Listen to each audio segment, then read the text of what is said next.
Môre aan julle almal, dit is vandag Woensdag en dis die 8ste Oktober en dis amper om Paul se verjaarsdag. Kinders sal nie weet wat dit beteken nie, maar dit beteken die boere sê dat die groot reën is op pad. Nou ons gaan sommer vandag bid vir die reën, want as ons nie reën het nie, dan kry ons nie die seëninge van kos op die lande nie. En oral die diere en die plante almal roep uit na water. Nou ons gaan dit doen, maar ek gaan net vanmôre 'n bietjie praat. Ek het so 'n stukkie gelees vanmôre uit Markus 8 uit, wat nogal vir my gesê het, wat is die hart van Jesus? Jy weet, ons aanbid 'n wonderlike Vader en ons aanbid 'n wonderlike Jesus. En dit is baie keer belangrik dat ons weet watter hart het hy gehad. Hy was 'n omgee mens, hy was vlees op aarde. En hoe hy opgetree het, so was die hart van die Vader. Nou ek gaan gou vir julle 'n stukkie lees, dan weet julle wat die hart van Jesus was. Kom ons lees vanmôre uit Markus 8 uit. Markus 8, toevallig is vandag die 8ste van die 10de maand. 8 beteken mos new beginning, né? Hoor 'n bietjie wat sê hy. En in die dae was daar 'n groot menigte en hulle het niks gehad om te eet nie. Hier is 'n situasie. Hierdie mense is honger. Wat maak jy as mense honger is? En hulle het Jesus gevolg. Oral waar hulle geloop het, hulle was nuuskierig. En dan kom hulle by 'n plek en hulle het nie geld nie.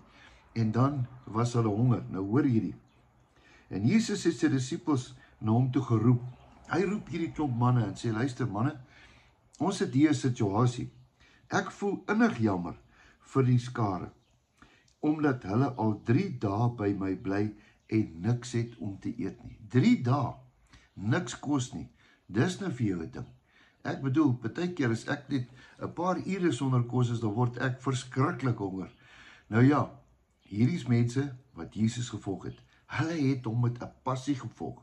En hulle het nie omgegee of hulle nou honger is of nie. Hulle dryf na Jesus en Jesus het dit gesien. En ek wil op hierdie ding sê, wanneer jy Jesus volg, dan gaan hy voorsien. Hoor 'n bietjie wat gebeur hier. En as hy nou, dis Jesus, en as ek hulle nou honger huis toe stuur, sal hulle op die pad beswyk. Jesus is bekommerd. Hierdie manne het 3 dae nie geëet nie. En as ek hulle vir hulle sê, hey, gaan huis toe, gaan eet daar by die huis. Dit is nie ons Jesus nie. Hulle sal op die pad beswyk. Want sommige van hulle kom van ver af. Hoe het hy dit geweet? Hy weet van elke mens hoe ver hy gekom het en wat hy gedoen het en wat hy moet eet. En hy sien hierdie mense is honger. En sy disippels antwoord hom, waarvandaan gaan 'n mens nou hier in die woestyn kan versadig met brood? Toe vra hy hulle, hoeveel brode het julle? En hulle sê, 7. En hy het die skare bevel gegee om op die grond te gaan staan en sit. En daarop neem hy die 7 brode en nadat hy gedank het, breek hy dit en gee dit aan sy disippels om voor te sit. En hulle sit dit aan die skare voor. 7 brode.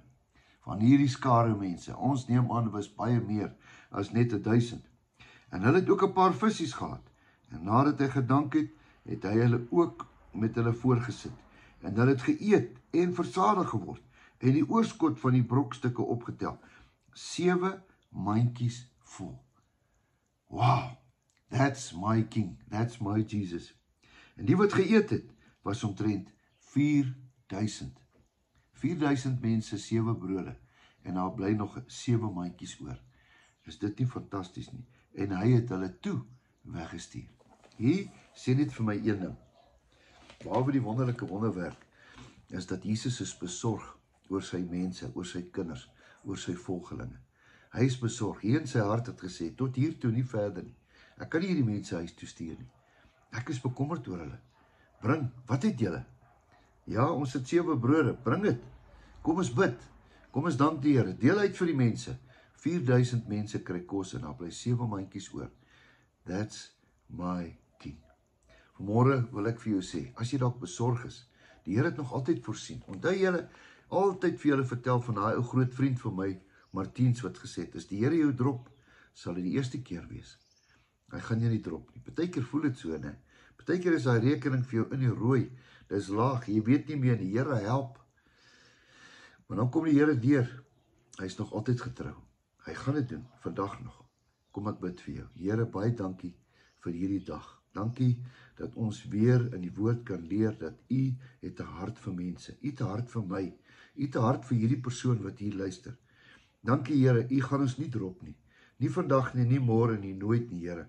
U sal met ons wees tot aan die einde. Dit was 'n belofte van U. Dankie dat ek bid, Here, dat ons so baie sal hê, dat daar mandjies sal oorbly, dat ons ander mense sal gee. U gaan voorsien. Dankie daarvoor in Jesus se naam. Amen. Nou ja, is 'n wonderlike dag vandag. Die son skyn, die reën is op pad en weet dat jou beste lê nog steeds voor. Totsiens.